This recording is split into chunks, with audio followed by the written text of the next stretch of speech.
Alors, on aura quelques monarques qui resteront très célèbres, notamment dans la pensée, dans la psyché collective, en particulier Louis IX.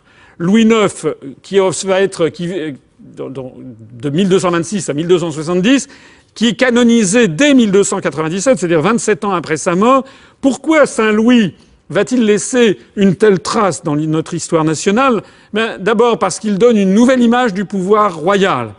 Une image qui n'est plus faite que de violence uniquement, mais désormais une image du pouvoir royal qui est empreinte d'idéaux religieux et d'idéaux moraux. C'est-à-dire qu'il va essayer de mettre en conformité le fait qu'il est le détenteur de la souveraineté céleste, mais avec un comportement digne d'un saint. C'est d'ailleurs ce qu'il va devenir, puisqu'il va être canonisé. Saint Louis va institutionnaliser la justice royale. Vous connaissez tous cette image de Saint Louis sous son chêne rendant la justice au château de Vincennes. Au-delà de l'image d'Épinal, il y a quelque chose qui est très important que les Français vont assimiler, c'est que l'État est le garant de la justice.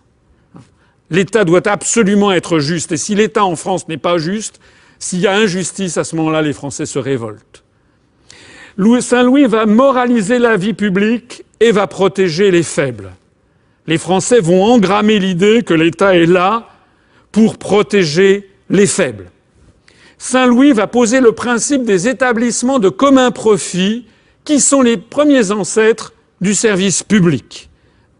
L'idée d'un État qui assure la justice, qui protège les faibles, qui assure un service public, ce sont des idées qui remontent au XIIIe siècle, qui ont 700 ans d'âge, qui ont pétri la mentalité des Français depuis 700 ans.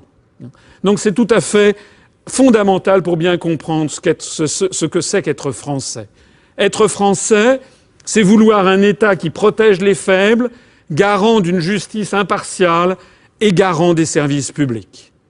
Si les Français constatent que l'État protège les forts et les riches, que l'État n'est plus garant d'une justice impartiale et que l'État détruit les services publics, eh bien les Français ne se sentent plus chez eux. C'est exactement ce qui se passe de nos jours.